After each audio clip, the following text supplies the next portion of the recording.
Hello दोस्तों, कैसे हैं आप। आशा रखती हूँ सभी अच्छे ही होंगे। दोस्तों, जैसा कि आपको विदित ही है कि हमारे चैनल पर यूजीसी नेट की तैयारी करवाई जाती है।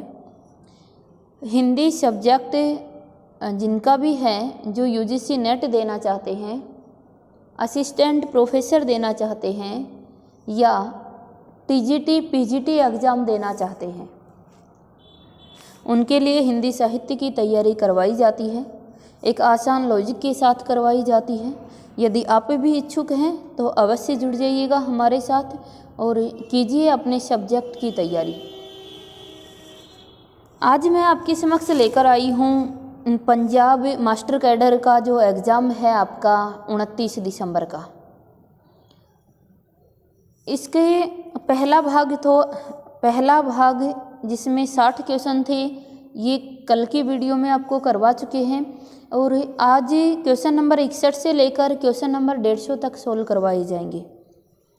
दोस्तों, ये जो पेपर है, ये पेपर 2017 का है। पंजाब मास्टर कैडर का एग्ज़ाम 2017 में हुआ था। ये 2017 का पेपर है। इस पेपर को करने से हमें ये पता चलता है कि आने वाला पेपर का जो पैटर्न है वो क्या रहने वाला है। एक बार देख लेते हैं। और ये ऐसा ज़रूरी नहीं है कि ये केवल पंजाब मास्टर कैडर वाले ही इस पेपर को लगा कर देखें। दोस्तों, जो भी हिंदी साहित्य की तैयारी कर रहा है उसे ये पेपर अवश्य लगाना चाहिए। इसमें अनेक प्रकार के क्वेश्चन दिए गए हैं और ये जो क्वेश्चन हैं, इनका पूछने का जो तरीका है वह बहुत ही अच्छा है। क्वेश्चन पुट करने का जो तरीका है ये बहुत अच्छा है। तो हम सभी को इससे लाभ मिलेगा। हम सभी को ये क्वेश्चन पेपर लगा कर देखना चाहिए। आइए क्वेश्चन पेपर की ओर बढ़ते हैं। 60 क्वेश्चन हमारे कल हो गए थे। क्वेश्चन नंबर 61 है, निम्नलिखित में जीवनी परक उपन्यास है। जीवनी परक उपन्यास कौन सा है? विकल्प है झूठा सच, भूले बिसरे चित्र, खंजर नयन या गुनाहों का देवता।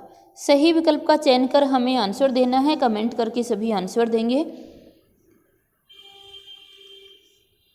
आंसर हो जाएगा हमारा सी, खंजर नयन। अगला क्वेश्चन है, हिंदी की पहली कहानी लेखिका बंग महिला का नाम क्या है? दोस्तों, ये क्वेश्चन बहुत बार पूछा जाता है कि जो बंग महिला है उनका वास्तविक नाम क्या है। जो बंग महिला हैं उनका वास्तविक नाम क्या है? ऑप्शन है राजेंद्र बाला घोष, ऋतुपर्णा घोष, अन्नपूर्णा या होमवती देवी। सही विकल्प का चयन कर आंसर दीजिए। आंसर हो जाएगा हमारा ए, राजेंद्र बाला घोष। राजेंद्र बाला घोष को ही बंग महिला के नाम से जाना जाता है और दुलाई वाली इनकी एक प्रमुख रचना है। अगला क्वेश्चन है, बहुचर्चित कहानी तीसरी कसम के लेखक कौन हैं? जो तीसरी कसम है जी, इसका जो दूसरा नाम था वो नाम भी आपको बताना है कि तीसरी कसम जो कहानी है इसका दूसरा नाम क्या है और ये बहुचर्चित कहानी है। इसके लेखक कौन है? विकल्प है प्रेमचंद, कृष्णा सोबती, फणीश्वरनाथ रेणु या सुदर्शन। सही विकल्प का चयन कर आंसर दीजिए।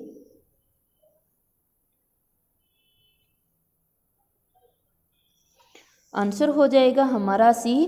और किस नाम से उर्फ मारे गए? गुलफाम नाम से ये प्रसिद्ध है। अगला क्वेश्चन है, सदाचार का ताबीज और निठल्ले की डायरी व्यंग लेखन संकलन के लेखक कौन हैं? क्वेश्चन पूछा, सदाचार का ताबीज और निठल्ले की डायरी व्यंग लेखन संकलन के लेखक कौन हैं? विकल्प है शरद जोशी, हरीश चंद्र परसाई, श्रीलाल शुक्ल या विवेकी राय। सही विकल्प का चयन कर आपको आंसर देना है। आंसर दीजिए। दोस्तों, कोड याद आया ही होगा। जिसने पेड क्लास ली है उनके लिए बहुत अच्छा कोड ये बनाया गया है कि कोड से याद करवाया गया है कि सदाचार का ताबीज कौन पहनते हैं? हरिशंकर परसाई। हरिशंकर बेचारे बुरे फंस जाते हैं, है ना, बेचारे बुरे फंस जाते हैं। तो इस प्रकार से करके कोड बनाया हुआ है और सदाचार का ताबीज पहन लेते हैं। क्यों? क्योंकि लोग इसको निठल्ले कहते, निठल्ला कहकर इस पर डायरी लिखते हैं। तो कौन? हरिशंकर परसाई। आंसर हो जाएगा बी फॉर बॉल। अगला क्वेश्चन है, हिंदी रेखाचित्र का जनक किसे माना जाता है? हिंदी रेखाचित्र का जनक किसे माना जाता है? विकल्प है रामवृक्ष बेनीपुरी, महादेवी वर्मा, देवेंद्र सत्यार्थी और पदम सिंह शर्मा। सही विकल्प का चयन कर आंसर दीजिए। हिंदी रेखाचित्र का जनक कौन माना जाता है? आंसर हो जाएगा हमारा डी, पदम सिंह शर्मा। अगला क्वेश्चन है, प्रेमचंद कलम का सिपाही किसकी रचना है? विकल्प है शिवानी, अमृत राय, प्रेमचंद या शिवरानी देवी। सही विकल्प का चयन कर आंसर दीजिए।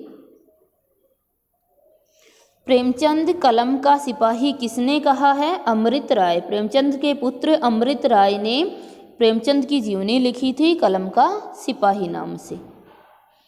शिवरानी देवी ने क्या लिखा था? प्रेमचंद घर में। अगला क्वेश्चन है, चिंतामणि किसके निबंधों का संग्रह है? विकल्प है रामवृक्ष बेनीपुरी, आचार्य रामचंद्र शुक्ल, बाबू गुलाब राय, पद्मलाल पुन्नालाल बख्शी। सही विकल्प का चयन कर आंसर दीजिए। आंसर हो जाएगा ए, आंसर हो जाएगा बी, आचार्य रामचंद्र शुक्ल। देखिए चिंतामणि, बहुत बार आपको ये समझाया गया है कि बस चिंता शब्द आए ना तो चिंतामणि आचार्य रामचंद्र शुक्ल लगा दो, कि आचार्य रामचंद्र शुक्ल के होते हुए हमें किसी बात की चिंता नहीं है। इन्होंने हमारे हिंदी साहित्य को इतना कुछ दिया है कि जब इनकी जैसी महान हस्ती हिंदी साहित्य को मिली तो चिंता करने की क्या बात है, यानी कोई चिंता हमें नहीं है। अगला क्वेश्चन है, एक नार ने अचरज किया, सांप मार पिंजरे में दिया। एक नार ने अचरज किया, सांप मार पिंजरे में दिया। खालिस्तान किसकी पंक्तियां हैं? विकल्प है अमीर खुसरो, भारतेंदु, विद्यापति, जगन्नाथ मिलिदी। सही विकल्प का चयन कर आंसर दीजिए।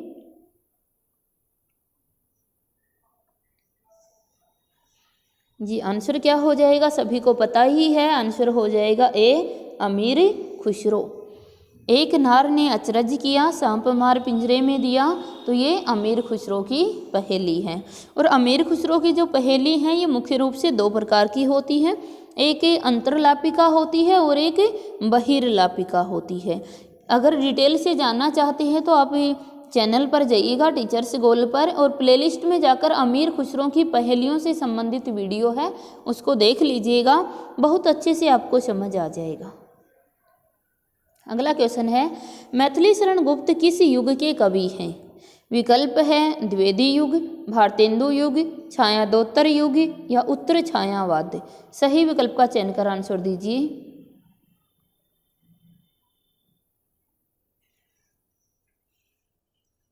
आंसर क्या हो जाएगा हमारा? द्विवेदी युग। द्विवेदी युग किसके नाम पर द्विवेदी युग पड़ा आपका? तो एम द्विवेदी के नाम पर, महावीर प्रसाद द्विवेदी के नाम पर द्विवेदी युग का नाम पड़ा। और जो मैथिली शरण गुप्त हैं ये महावीर प्रसाद द्विवेदी युग के ही हैं।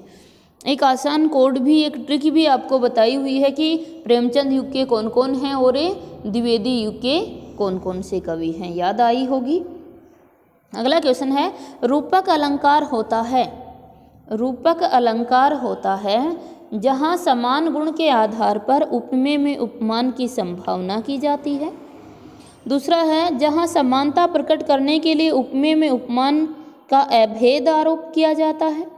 जहाँ उपमेय और उपमान के रूप में आधार पर तुलना की जाती है, या इनमें से कोई नहीं। सही विकल्प का चयन कर आंसर देना है आपको। रूपक अलंकार क्या होता है? देखिए विकल्प एक हमारे समक्ष है, जहाँ समान गुण के आधार पर उपमेय में उपमान की संभावना की जाती है, तो वो कौन सा कहलाता है? उत्प्रेक्षा अलंकार कहलाता है। नंबर एक का जो ऑप्शन है वो कौन सा है? उत्प्रेक्षा अलंकार कहलाता है आपका। जहाँ समानता प्रकट करने के लिए उपमेय और उपमान में अभेद स्थापित किया जाता है वो कौन सा होता है, आपका रूपक अलंकार कहलाता है। जैसे कहता है ना, मैया मैं तो चंद्र खिलौना ले हूँ, चंद्रमा जैसा खिलौना नहीं चाहिए, चंद्रमा ही खिलौने के रूप में चाहिए। तो ये यहाँ क्या है, अभेद आरोप किया जाता है, अभेद स्थापित किया जाता है कि उपमेय और उपमान में कोई अंतर नहीं है, रूपक अलंकार। तीसरा ऑप्शन है जहाँ उपमेय और उपमान के रूप में आधार पर तुलना की जाती है।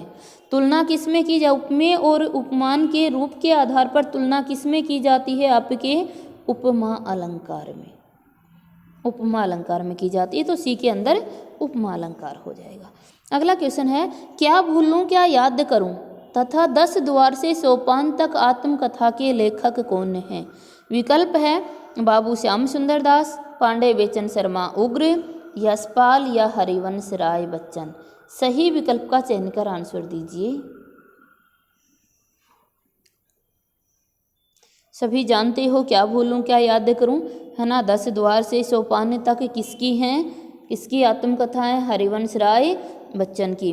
ये बच्चे होते हैं, इनकी संपूर्ण रचनाएं मैंने आपको याद करवा रखी हैं बहुत अच्छे से ट्रिक के साथ। जिसने भी पेड क्लासेज ली हैं, हम इसका एक ट्रिक अपनाते हैं। बच्चे तेरी हार होगी यदि मधुबाला के चक्कर में मधुशाला जाएगा और मधु कलश पिएगा, फिर निशा का निमंत्रण आ जाएगा, निशा का निमंत्रण आएगा, फिर सतरंगिनियाँ होंगी, फिर क्या होगा, अकाल पड़ जाएगा, अकाल पड़ेगा तो आरती में अंगारे बरसने लगेंगे, आरती में अंगारे बरसने लगेंगे, बेचारे बुध हैं वो नाच घर में होंगे। तो इस प्रकार से करके एक ट्रिक आपकी बना रखी, संपूर्ण रचनाएं इसमें आ जाती हैं। और जो बहुत अधिक पी लेता है ना, मधुशाला जाकर मधुबाला के चक्कर में मधुशाला जाएगा, मधु कलश पिएगा। मधु कलश यानी शराब जब बहुत अधिक पी लेता है तो फिर कहता है कि अब क्या भूलूं और क्या याद करूं, मैं अपने नीड का निर्माण कैसे करूं, क्योंकि मैं तो 10 द्वार से सोपान तक आ चुका हूं, बसेरे का निर्माण फिर से कैसे करूं। तो ये सब किसकी हैं, हरिवंश राय बच्चन की। अगला क्वेश्चन है, राग दरबारी उपन्यास किस शैली में लिखा गया है। विकल्प है पत्र शैली, डायरी शैली, रिपोर्टाज शैली या रेखाचित्र शैली। सही विकल्प का चयन कर आंसर दीजिए। श्रीलाल शुक्ल का जो राग दरबारी है वो किस शैली में लिखा गया है। आंसर हो जाएगा रिपोर्टाज शैली, ये रिपोर्टाज शैली में लिखा गया है। अगला क्वेश्चन है, नई कहानी की शुरुआत किस कहानी से मानी जाती है। विकल्प है गुल की बन्नो, परिंदे, छोटे छोटे ताजमहल, मलबे का मालिक। सही विकल्प का चयन कर आंसर दीजिए। आंसर आ जाएगा हमारा परिंदे। नई कहानी की जो शुरुआत होती है वो परिंदे से होती है। अगला क्वेश्चन है, सचेतन कहानी के प्रवर्तक माने जाते हैं।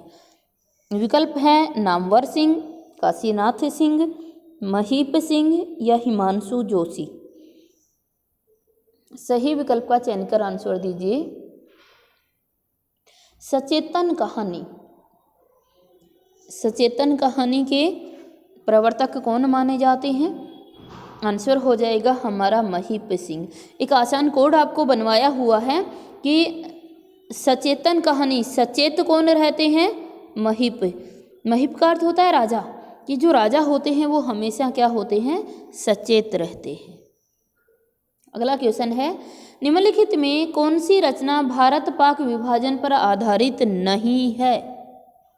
कौन सी भारत पाक आधारित नहीं है, वो आंसर हमें देना है। विकल्प है सिक्का बदल गया, अमृतसर आ गया, मुर्दों का टीला, इनमें से कोई नहीं। सही विकल्प का चयन कर आंसर दीजिए।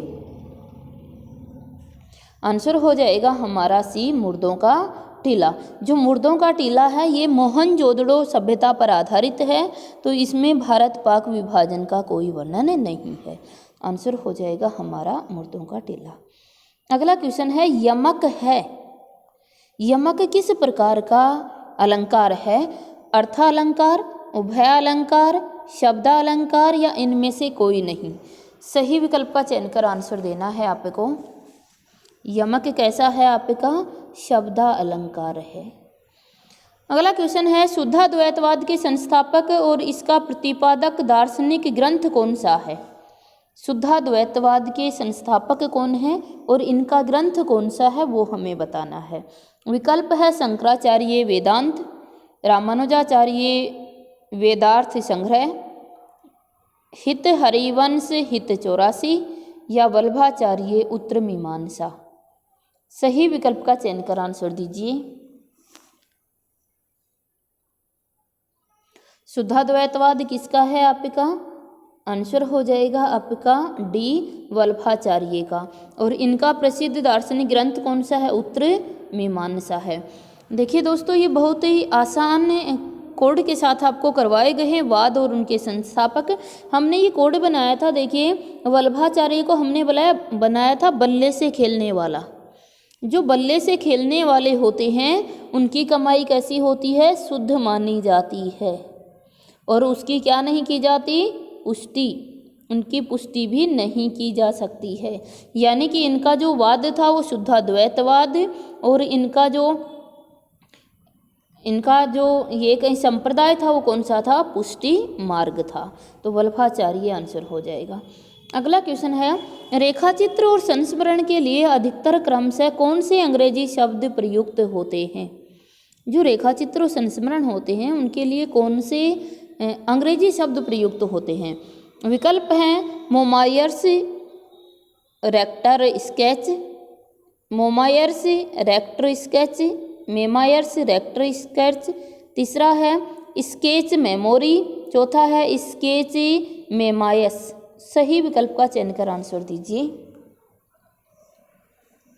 आंसर हो जाएगा हमारा आंसर हमारा क्या हो जाएगा? डी हो जाएगा। आंसर डी हो गया, स्केच मेमायस। स्केच मेमायस, स्केच रेखाचित्र को कहते हैं, संस्मरण के लिए मेमायस शब्द का प्रयोग किया जाता है। अगला क्वेश्चन है, भारतीय परंपरा में रस किसका तत्व है? विकल्प है नाटक का, कहानी का, रिपोर्टाज का या संस्मरण का। सही विकल्प का चयन कर आंसर दीजिए। रस किसका तत्व है? आंसर सभी ने दे दिया होगा। आंसर क्या आएगा? नाटक का। रस नाटक का अंग है। अगला क्वेश्चन है, निम्नलिखित में ग्रामांचलीय उपन्यास है। अंचलीय उपन्यास कौन सा है? विकल्प है बबूल, वरुण के बेटे, बलचनमा या उपरोक्त सभी। आंसर क्या हो जाएगा आपका? आंसर हो जाएगा उपर्युक्त सभी। सभी ही आपके आंचलिक उपन्यास हैं, बबूल भी, वरुण के बेटे भी और बलचनमा भी। अगला क्वेश्चन है, हिंदी में ऐतिहासिक उपन्यासकार माने जाते हैं वृंदावन लाल वर्मा, रांगे राघव, हजारी प्रसाद द्विवेदी या उपर्युक्त सभी। आंसर क्या हो जाएगा? उपर्युक्त सभी। वृंदावन लाल वर्मा, हजारी प्रसाद द्विवेदी और रांगे राघव तीनों ही आपके ऐतिहासिक उपन्यासकार माने जाते हैं। अगला क्वेश्चन है, हिंदी के जासूसी उपन्यासों के प्रवर्तक कौन हैं? विकल्प है गोपाल राम गहमरी, देवकीनंदन खत्री, दुर्गा प्रसाद खत्री या दामोदर मुखर्जी। सही विकल्प का चयन कर आंसर दीजिए। जासूसी के कौन माने जाते हैं? आंसर हो जाएगा ए गोपाल राम गहमरी, है ना। गोपाल राम गहमरी के उपन्यास आप देखते हो, ये जासूसी उपन्यासों के जनक प्रवर्तक माने जाते हैं। और इनके उपन्यास है सरकटी लाश, खूनी कौन, बेगुनाह का खून, इस प्रकार के अद्भुत लाश, ये सारे ही इनके उपन्यास हैं गोपाल राम गहमरी के। और हमने कोड बनाया था, जब इस प्रकार की लाश देखता है तो ये जासूसी करना भूल जाता है, यानी जासूस की जासूसी, ये जासूस जासूसी करना भूल जाता है। तो ये सभी उपन्यास इन्हीं के हैं। अगला क्वेश्चन है, एब्सर्ड नाटक कौन सा है?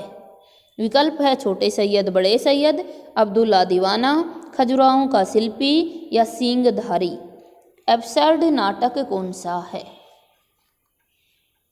आंसर आ जाएगा हमारा बी अब्दुल्ला दीवाना।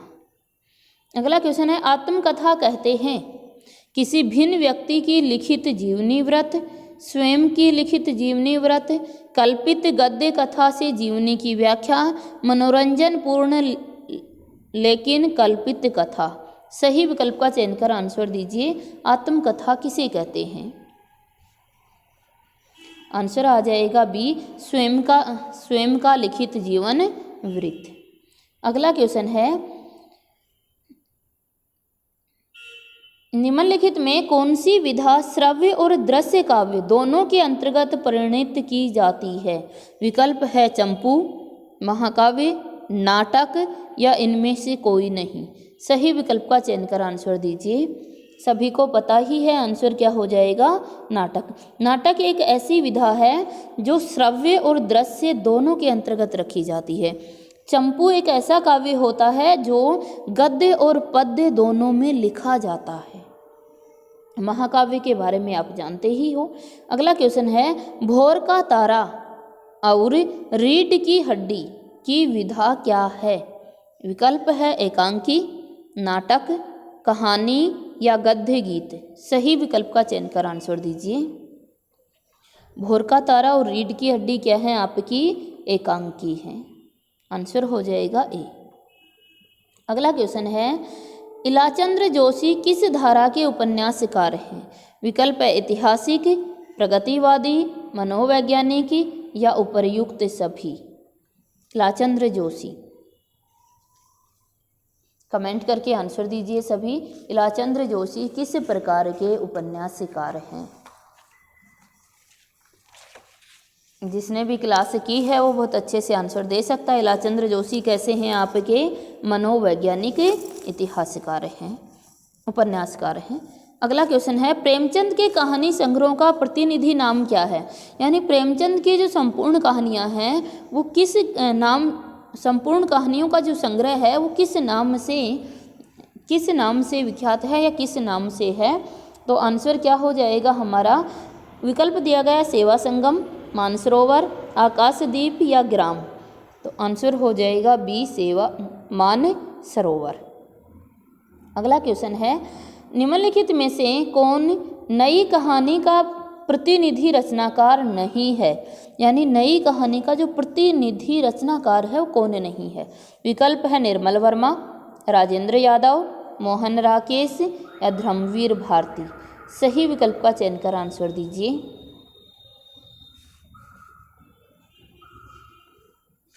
आंसर हो जाएगा हमारा डी, धर्मवीर भारती। बाकी राजेंद्र यादव भी है, निर्मल वर्मा भी है और मोहन राकेश भी है। अगला क्वेश्चन है, समकालीन कहानी का प्रवर्तक किसे माना जाता है? विकल्प है सुदर्शन नारंग को, महिप सिंह को, गंगा प्रसाद विमल को या भारत भूषण अग्रवाल को। समकालीन कहानी किसके समकालीन थे? गंगा के समकालीन। तो आंसर क्या आ जाएगा? गंगा प्रसाद विमल। अगला क्वेश्चन है, प्यालियाँ टूटती हैं किसका एकांकी है? प्यालियाँ टूटती हैं किसका एकांकी है? ये कल भी मैंने बता दिया था। विकल्प हैं लक्ष्मी नारायण लाल, राम कुमार वर्मा, उपेंद्र नाथ अस्क या मोहन राकेश। देखिएगा एक ही पेपर में मोहन राकेश के नाटक और एकांकी से 2 क्वेश्चन पूछ लिए गए हैं। आंसर क्या हो जाएगा? मोहन राकेश। एक पूछा था आधा अधूरा नाटक किसका है और दूसरा पूछ लिया प्यालियाँ टूटती हैं किसकी? मोहन राकेश की। तो एक सिंपल कोड आपको करवाया जाता है कि आषाढ़ के एक दिन आधे अधूरे थे मोहन राकेश। उनके पैर तले की जमीन खिसक गई जब उन्होंने सिपाही की माँ की अंडे के छिलके पर प्यालियों को टूटते हुए देखा। तो प्यालियाँ टूटती किसकी थी? मोहन राकेश की। अगला क्वेश्चन है, निम्नलिखित में ललित निबंधकार कौन है? विकल्प है कुबेरनाथ राय, विद्यानिवास मिश्र, विवेकी राय या उपर्युक्त सभी। सही विकल्प का चयन कर आंसर दीजिए। ललित निबंधकार कौन है लिखवाया हुआ आप सभी को? उपर्युक्त सभी। कुबेरनाथ राय भी हैं, विवेकी राय भी हैं और विद्यानिवास मिश्र भी हैं। अगला क्वेश्चन है, चतुर्वर्ग की प्राप्ति का वर्णन किस काव्य रूप के लिए अनिवार्य माना जाता है? चतुर्वर्ग की प्राप्ति का वर्णन किस काव्य रूप के लिए अनिवार्य माना जाता है? विकल्प है खंड काव्य, महाकाव्य, चंपू काव्य या इनमें से कोई नहीं। आंसर क्या, चतुर्वर्ग पूछा है तो आंसर क्या आ जाएगा, महाकाव्य आ जाएगा। अगला क्वेश्चन है, नाटक भेद है रूपक का, उपरूपक का, अर्थान्यास का या संगति का? नाटक किसका भेद है? नाट्य, रूपक, तो आंसर क्या आ जाएगा, रूपक का। जो नाटक हैं वो किसके भेद हैं, आपके रूपक का भेद है। आपने गिना हो ना, रूपक नाट्य, गीति नाट्य, इस प्रकार के ये नाटक के ही भेद हैं, तो ये रूपक का भेद है नाटक आपका। अगला क्वेश्चन है, किस काल के साहित्य में युद्धों का सजीव चित्रण प्राप्त होता है? विकल्प है रीतिकाल, छायावाद, आदिकाल या द्विवेदी काल। सही आंसर क्या हो जाएगा आपका, आदिकाल। जो युद्धों का सजीव वर्णन किसमें मिलता है, आदिकाल में मिलता है। अगला क्वेश्चन है, वह प्रथम कृति कौन सी मानी गई है जिसमें संकलित पद विभिन्न राग रागनियों में बांटे गए हैं? विभिन्न राग रागनियों में बांटे गए हैं, वह प्रथम कृति कौन सी है जिसके पद विभिन्न राग रागनियों में बांटे गए? विकल्प है रामचरितमानस, आदि ग्रंथ, पृथ्वीराज रासो या मधु मालती। सही विकल्प का चयन कर आंसर दीजिए। आंसर आ जाएगा आदि ग्रंथ। आंसर हमारा हो जाएगा आदि ग्रंथ। अगला क्वेश्चन है, हिंदी के पूर्व मध्यकाल का आरंभ दिल्ली में किसके राज्यकाल में हुआ? जो पूर्व मध्यकाल है हिंदी का, उसका आरंभ दिल्ली में किसके राज्यकाल में हुआ था? विकल्प है पृथ्वीराज चौहान, मोहम्मद गजनवी, हर्षवर्धन सम्राट या मोहम्मद बिन तुगलक। सही विकल्प का चयन कर आंसर दीजिए। पूर्व मध्यकाल जो आपका था, जिसे भक्ति काल के नाम से जाना जाता है, तो आंसर क्या आ जाएगा आपका, मोहम्मद बिन तुगलक। मोहम्मद बिन तुगलक के समय पर के राज्यकाल में हमारा पूर्व मध्यकाल आरंभ हुआ था। अगला क्वेश्चन है, आहार्य का संबंध है औचित्य से, आरंभ से, अभिनय से या आहार से? सही विकल्प का चयन कर आंसर दीजिए। आहार्य का संबंध किससे है? ये पीछे अभी आरपीएससी का एग्जाम हुआ था, आरपीएससी फर्स्ट ग्रेड का, उसमें भी ये क्वेश्चन पूछा गया था आपका कि आहार्य का संबंध किससे है।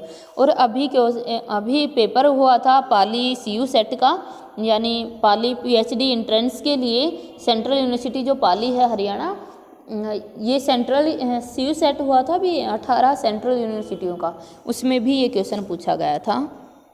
आंसर क्या होगा हमारा, जल्दी से कमेंट करके आंसर दे दीजिएगा कि आहार्य का संबंध किससे है। आहार्य का संबंध किससे है, तो आंसर क्या आ जाएगा आपका, अभिनय से। अगला क्वेश्चन है, या अनुरागी चित्त की गति समझू नहीं कोई, जो जो गूढ़े श्याम रंग त्यों त्यों उज्ज्वल होई में कौन सा अलंकार है?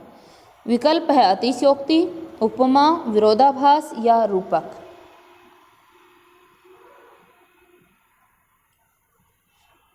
आंसर आ जाएगा विरोधाभास। विरोधाभास अलंकार ऐसा अलंकार है जहाँ वास्तविक विरोध न होते हुए भी विरोध प्रदर्शित किया जाता है।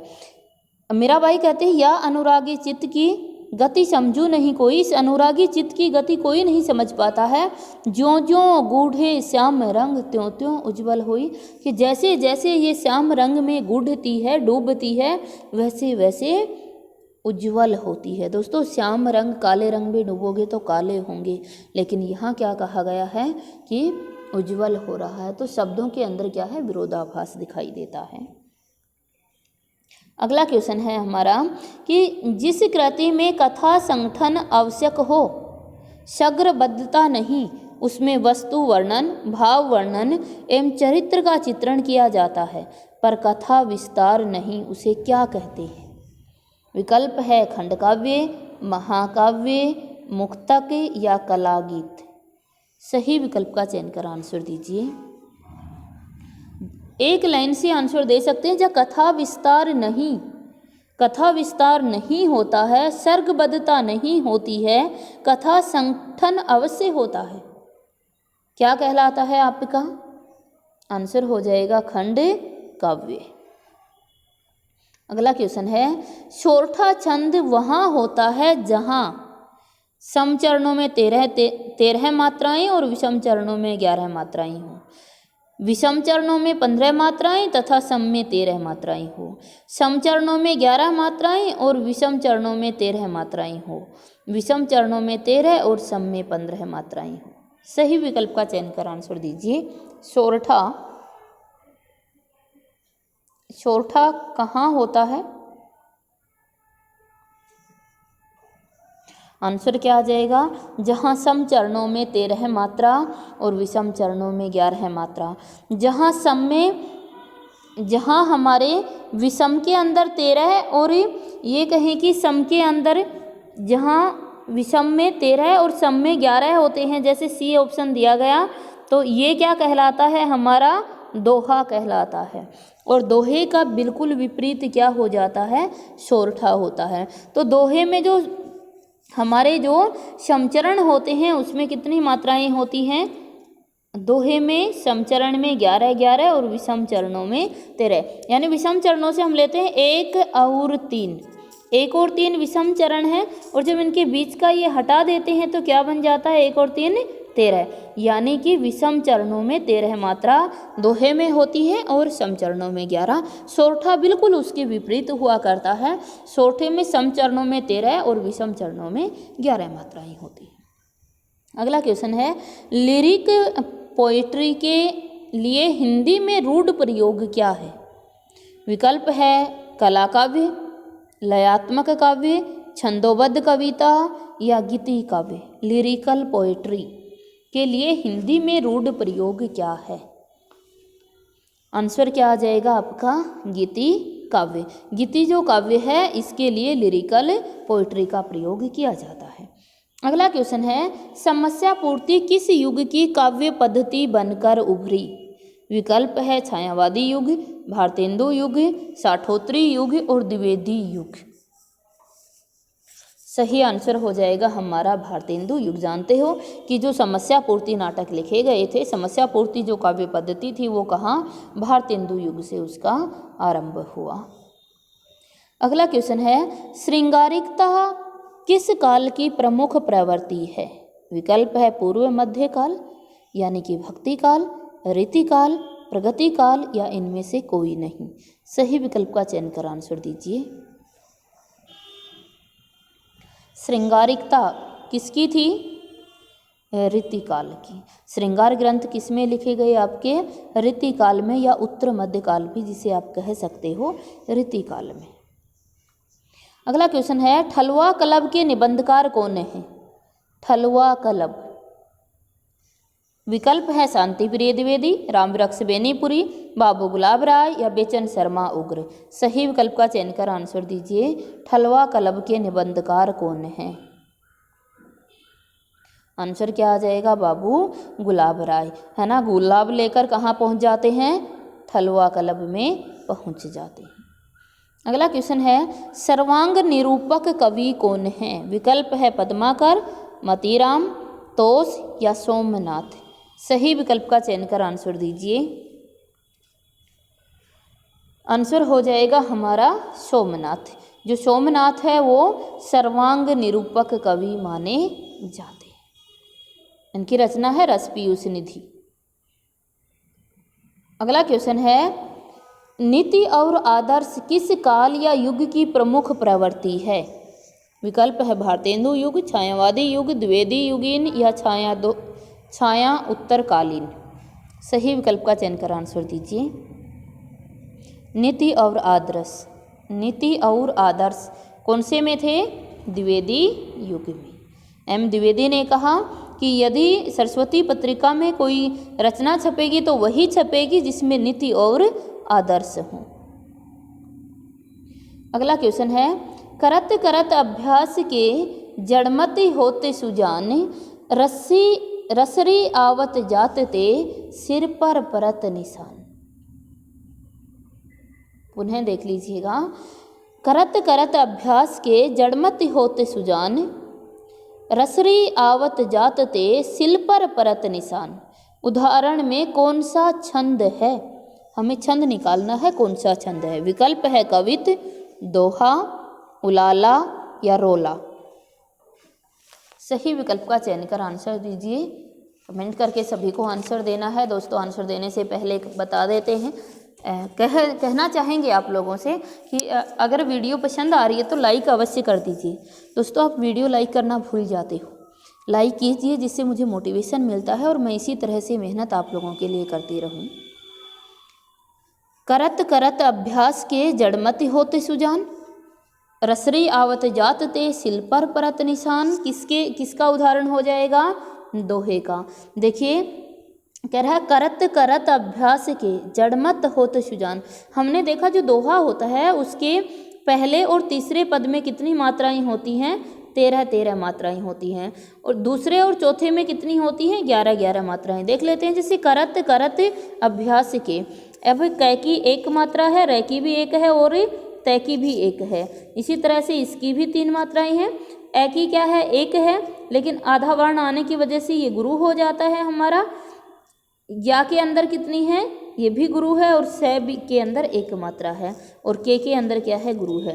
देख लेते हैं। 2 2 4 2 3 6 2 4 8 2 5 10 10 और 2 12 और 1 13 मात्राएं होगी हमारे पहले में। इसी तरह से तीसरे में देख लेते हैं। रसरी, रे के अंदर एक मात्रा है, से में भी एक है, और री के अंदर गुरु मात्रा है। आवत में आ के अंदर गुरु है, व के अंदर एक और तय के अंदर एक मात्रा है। जा में गुरु है और तय में एक मात्रा, और ते में भी क्या है, गुरु है।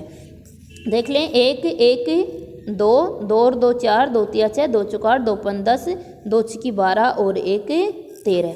इसमें भी 13, यानी पहले और तीसरे में कितनी मात्राएं हैं, 13 और 13 मात्राएं हैं तो क्या हो जाएगा, ये दोहा हो जाएगा। अगला क्वेश्चन है, दोहा और रोला मिलाकर कौन सा छंद बनता है। विकल्प है कुंडलियाँ, कवित, छप्पे या चौपाई। दोहा और रोला मिलकर कौन सा छंद बनता है। सही आंसर चुनकर आंसर दीजिए। आंसर क्या आ जाएगा आपका, कुंडलियाँ। जो कुंडलियाँ होती हैं इसमें दोहा और रोले का संयोग होता है। अगला क्वेश्चन है, एक्सिक्यूटिव की हिंदी क्या है। एक्सिक्यूटिव की हिंदी क्या है। विकल्प है प्रबंधक, अधीक्षक, अधिशासी या अभियंता। सही आंसर का चयन कर आंसर दीजिए। आंसर हो जाएगा अधिशासी। अगला क्वेश्चन है, मैथिली कोकिल के नाम से प्रसिद्ध कवि कौन से हैं। विकल्प है विद्यापति, अमीर खुसरो, गोरखनाथ या मधुकर कवि। कमेंट करके आंसर दीजिए। मैथिली कोकिल किसे कहा जाता है, विद्यापति को कहा जाता है मैथिली कोकिल। जो अमीर खुसरो हैं इनको क्या कहा जाता है, तोतिए हिंद कहा जाता है। अगला क्वेश्चन है, ईस्वी सन में कितने वर्ष जोड़ने पर विक्रमी संवत बनता है। विकल्प है 80 वर्ष, 57 वर्ष, 60 वर्ष या 64 वर्ष। सही विकल्प का चयन कर आंसर दीजिए। आप सभी जानते ही हैं कितना, 57 वर्ष। विक्रमी हमेशा ईस्वी से आगे चलता है। जो विक्रमी संवत है वह हमेशा ईस्वी सन से 57 वर्ष आगे चलता है। तो यदि हम ईस्वी सन में 57 जोड़ देते हैं तो विक्रमी संवत आ जाता है। अगला क्वेश्चन है, आलावार संतों की संख्या कितनी है। विकल्प है आलावार संतों की संख्या 16, 9, 8 या 12 है। कितनी होती है, आलावार संतों की संख्या 12 मानी जाती है। आचार्य रामचंद्र शुक्ल ने आलावार संतों की संख्या कितनी मानी है, 12 मानी। अगला क्वेश्चन है, जायसी के किस काव्य में देवनागरी वर्णमाला के एक एक अक्षर को लेकर सैद्धांतिक बातें कही गई हैं। विकल्प है पद्मावत, मधुमालती, आखिरी कलाम या अखरावट।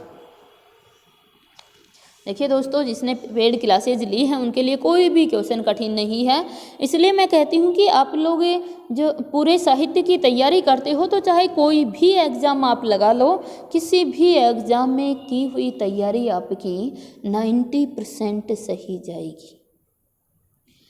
इस एग्ज़ाम की मैं बातें करती हूँ तो इसमें एक भी क्वेश्चन ऐसा नहीं है जो मैं क्लास में नहीं करवाती हूँ, एक भी क्वेश्चन नहीं है ऐसा। तो दोस्तों, अगर आप इस प्रकार से मेहनत करते हो तो कहीं भी किसी भी एग्ज़ाम को आराम से फाइट कर जाते हो। आंसर क्या हो जाएगा आपका?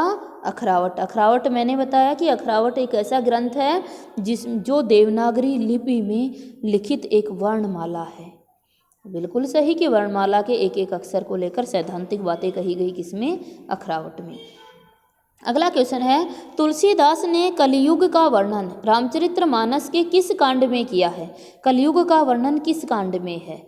विकल्प है उत्तरकांड, सुंदरकांड, किष्किंधा कांड या लंका कांड। सही विकल्प का चयन कर आपको आंसर देना है। आंसर दीजिए।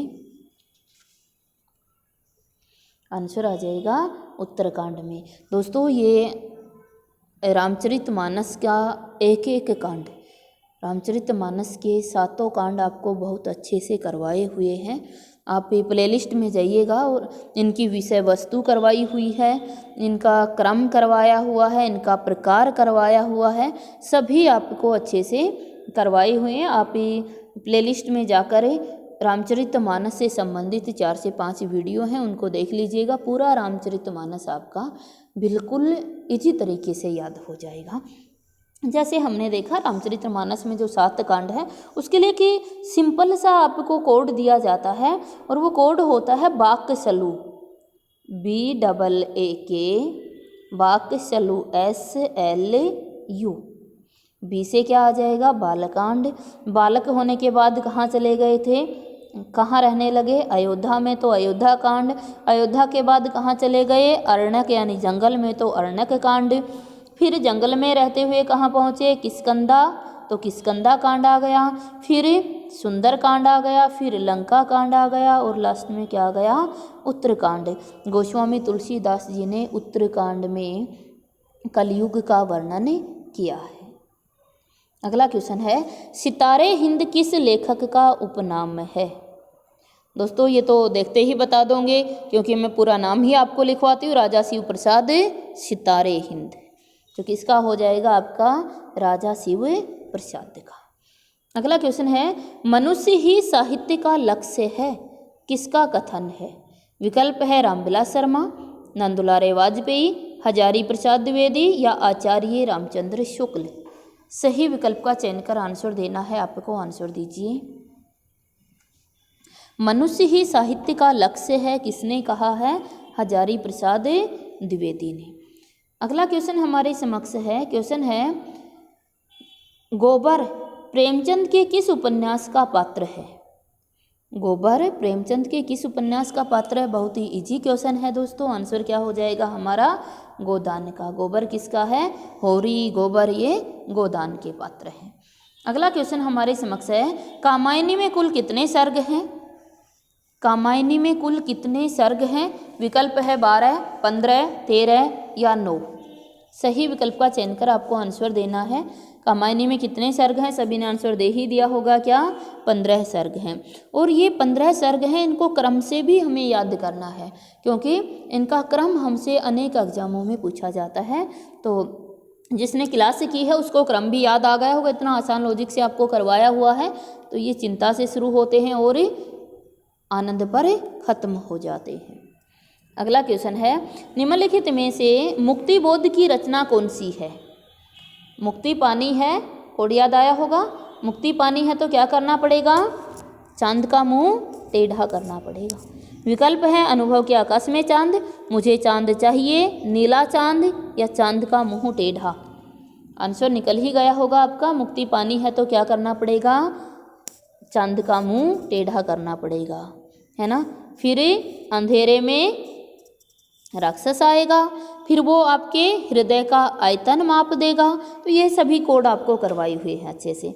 अगला क्वेश्चन है कि तुम वहन कर सको जन मन में मेरे विचार, वाणी मेरी चाहिए तुम्हें क्या अलंकार। किसकी पंक्ति है? विकल्प है नागार्जुन, धूमिल, पंत या निराला। किसकी पंक्ति हैं? सुमित्रानंदन पंत की। सभी को याद ही होंगी, ये पंक्तियाँ बहुत अच्छे से आपको याद करवा रखी हैं। अगला क्वेश्चन है, सचिवालय शब्द है, सचिवालय शब्द है यौगिक, योगरूढ़, रूढ़ या इनमें कोई नहीं। सही विकल्प का चयन कर आंसर दीजिए सचिवालय। बहुत ही आसान है दोस्तों, आंसर क्या हो जाएगा? यौगिक। देखिए यौगिक ऐसे शब्द होते हैं जिनके सार्थक टुकड़े किए जा सकते हैं और दोनों का अर्थ भी वही होता है जो इस शब्द का अर्थ हुआ करता है, वो यौगिक कहलाते हैं। रूढ़ ऐसे शब्द कहलाते हैं जिनके सार्थक टुकड़े नहीं किए जा सकते हैं। योगरूढ़ ऐसे कहलाते हैं जिनके सार्थक टुकड़े तो किए जा सकते हैं लेकिन किसी अन्य अर्थ के लिए प्रयोग किए जाते हैं, योगरूढ़ कहलाते हैं। अगला क्वेश्चन है, रेडिशंस के लिए हिंदी शब्द क्या है? जड़त्व है, विषम जातीय है, रेडियो की तरंगे हैं या विकिरण है। तो आंसर दोस्तों पता ही है आपका कि रेडिशन के लिए क्या हो जाएगा? आपका विकिरण हो जाएगा।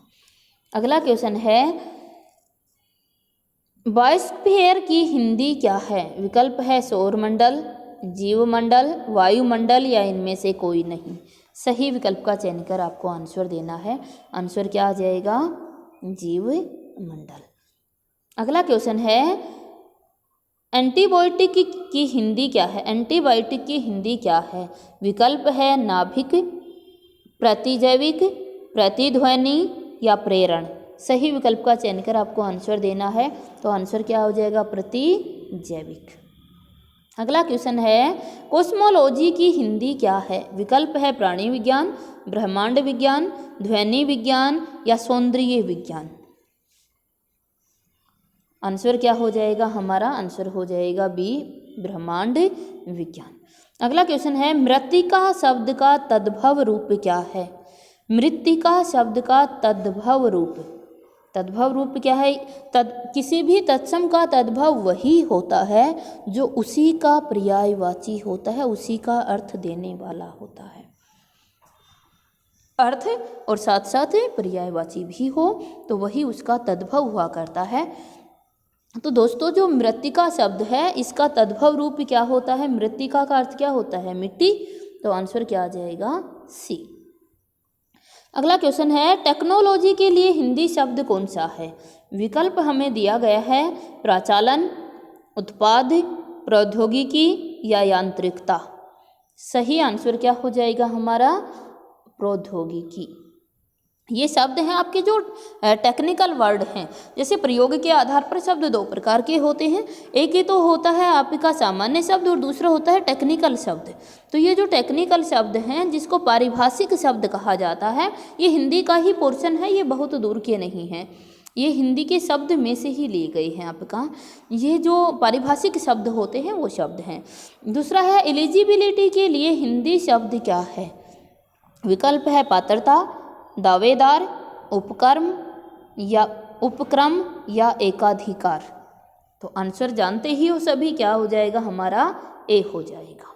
अगला क्वेश्चन हमारे साथ है, बिना, सिवा, समान, तुल्य, सरीखा, जैसा, अपेक्षा इत्यादि शब्द किस प्रकार के शब्द हैं? विकल्प है द्रव्यवाचक संज्ञा के, समुच्चयवाचक हैं, समुदायवाचक हैं या संबंधवाचक हैं। बिना, सिवा, समान, तुल्य, सरीखा, जैसा, अपेक्षा इत्यादि शब्द कैसे हैं आपके? संबंधवाचक शब्द हैं। अगला क्वेश्चन है, जब संज्ञा सर्वनाम और विशेषण के साथ विभक्तियां लगे और धातुओं के साथ क्रिया प्रत्यय लगे तो उन्हें क्या कहते हैं? विकल्प है पद, धातु, द्विरुक्ति या इनमें से कोई नहीं। बहुत ही अच्छा क्वेश्चन है दोस्तों।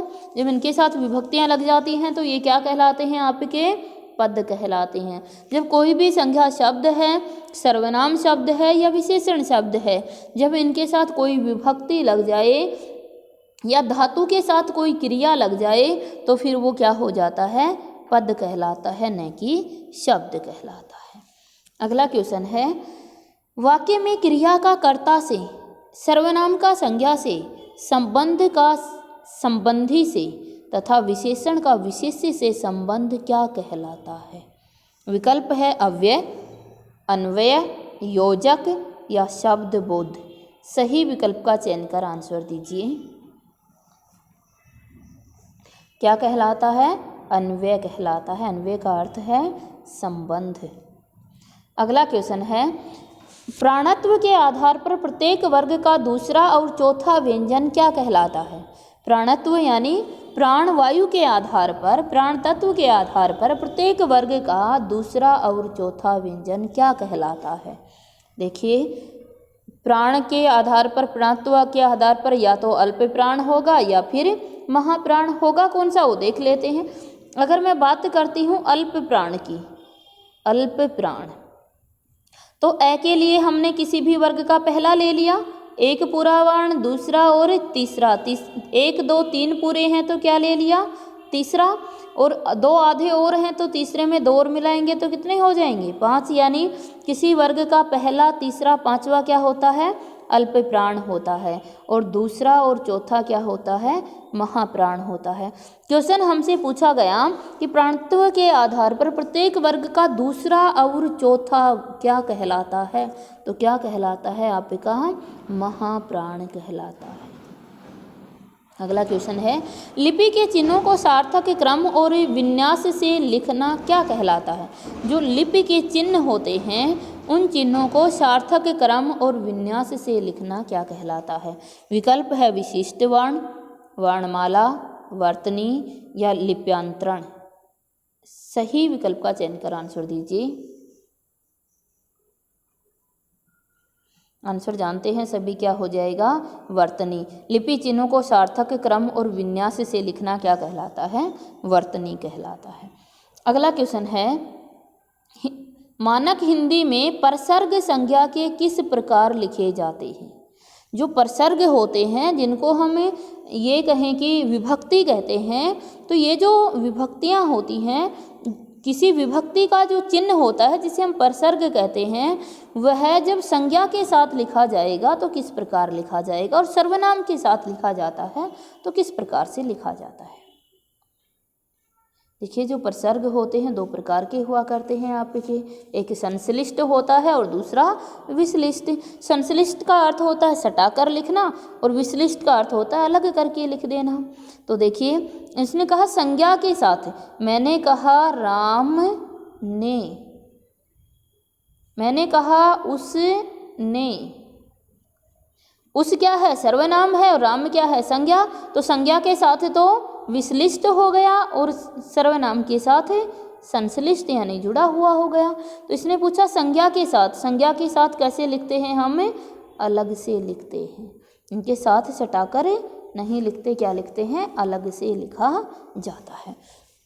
अगला क्वेश्चन है, स्त्रीलिंग संबोधन में संस्कृत की तरह संयुक्त होने वाले शब्द जैसे शकुंतले, सीते, राधिके आदि शब्द मानक हिंदी में मान्य हैं, अमान्य हैं, अति प्रचलित हैं या गद्य में मान्य हैं? सही विकल्प का चयन कर आपको आंसर देना है। आंसर दीजिए। वही क्वेश्चन पूछा जो ऊपर पूछा है प्रसर्ग का आपसे, सेम वही क्वेश्चन यहाँ भी आपसे पूछा गया है, क्योंकि ये सभी क्या हैं आपके? शकुंतला, सीता, राधा संज्ञा शब्द और संज्ञा शब्दों के साथ कभी भी विभक्ति संयुक्त नहीं होती है, तो ये हिंदी में क्या है आपके? अमान्य है। अगला क्वेश्चन है, निम्नलिखित में मानक वर्तनी वाले शब्द का चयन कीजिए कि मानक दृष्टि से कौन सा शुद्ध है। शब्द चारों आपकी समक्ष दिखाई दे रही हैं। सही विकल्प का चयन कर जल्दी से आंसर दे दीजिएगा। आंसर सही क्या हो जाएगा? 77। जो 77 शब्द है यह है मानक दृष्टि से शुद्ध शब्द है, आपका शुद्ध वर्तनी वाला शब्द है। अगला क्वेश्चन हमें दिया जा रहा है, निम्न में कौन सा शब्द मानक वर्तनी वाला है? 4 विकल्प आपके समक्ष दिए गए हैं, आपको निकालना है कौन सा शब्द है ये शुद्ध वर्तनी वाला है। तो आंसर क्या आ जाएगा हमारा? आंसर आ जाएगा D 28। जो 28 शब्द है ये आपका शुद्ध वर्तनी का है। अगला क्वेश्चन है, स्वर रहित र के बाद यदि कोई अन्य स्वर सहित व्यंजन आ जाए तो र को किस प्रकार से लिखते हैं या र का रूप क्या होता है। ध्यान दीजिएगा, क्वेश्चन है स्वर रहित र के बाद यदि कोई अन्य स्वर सहित व्यंजन आ जाए तो र का रूप क्या होगा। विकल्प आपके समक्ष दिए जा रहे हैं, आपको देख रहा होगा कि र का रूप क्या होगा। ए के लिए विकल्प ये दिया जा रहा है, बी के लिए ये दिया जा रहा है, सी के लिए ये और डी के लिए ये दिया जा रहा है। जैसे इसको लिखने का क्रम जो है वो बता रहा है कि क्या इस प्रकार से र लिखा जाएगा, किसी वर्ण के ऊपर लिखा जाएगा या फिर किसी वर्ण के चरणों में लिखा जाएगा या फिर किसी वर्ण के नीचे ये वाटिका लगाकर लिखा जाएगा या फिर इस रूप में लिखा जाएगा। ये आपके समक्ष कहा उसने। स्वर रहित र के बाद यदि कोई अन्य स्वर सहित व्यंजन आ जाता है, स्वर रहित र के बाद यदि कोई अन्य स्वर सहित व्यंजन आ जाएगा तो लिखने का तरीका क्या होगा, ये होगा। तो आंसर क्या होगा, डी। पुनः देख लीजिएगा, आंसर क्या होगा हमारा, डी होगा। ठीक है। उसके बाद है, ए स्केच ऑफ हिंदी लिटरेचर के लेखक कौन है। स्केच ऑफ हिंदी लिटरेचर के लेखक कौन हैं। विकल्प है कर्नल टॉड, एडविन ग्रिब्ज, एफिकेई या कामिल बुल्के। आंसर सही आंसर का चयन कर आंसर दीजिएगा। तो बिल्कुल आपको करवाया हुआ है, आंसर क्या आ जाएगा, एडविन ग्रिब्ज। ये एडविन ग्रिब्ज का है। अगला क्वेश्चन है, फोर्ट विलियम कॉलेज के प्रिंसिपल जॉन गिलक्राइस्ट के 4 सहायकों में निम्न में से कौन नहीं है। और ये क्वेश्चन एक बार नहीं दोस्तों, ये क्वेश्चन बहुत बार पूछा जा चुका है कि गिलक्राइस्ट के जो 4 सहयोगी थे उनमें से कौन नहीं है। विकल्प है रामप्रसाद निरंजनी, सदल मिश्र, लल्लूलाल जी या इंसा अल्लाह खां। सही विकल्प का चयन कर आपको आंसर देना है।